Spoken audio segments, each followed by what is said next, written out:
Hey guys, good morning. এখন বাজে সকাল 11টা। আর এদিকে আমি আর সোনামা রেডি হয়ে নিয়েছি একটু ঘুরতে যাব বলে।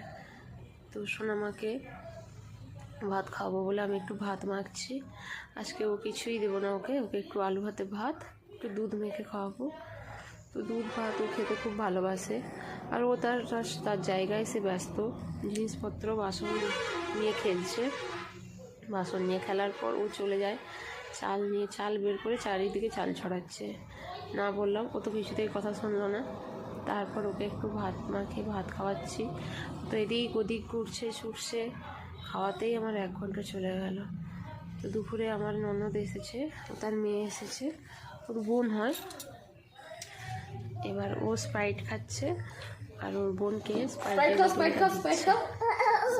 বোন তো ছোট, তো এখনো কিছুই খেতে পারে না।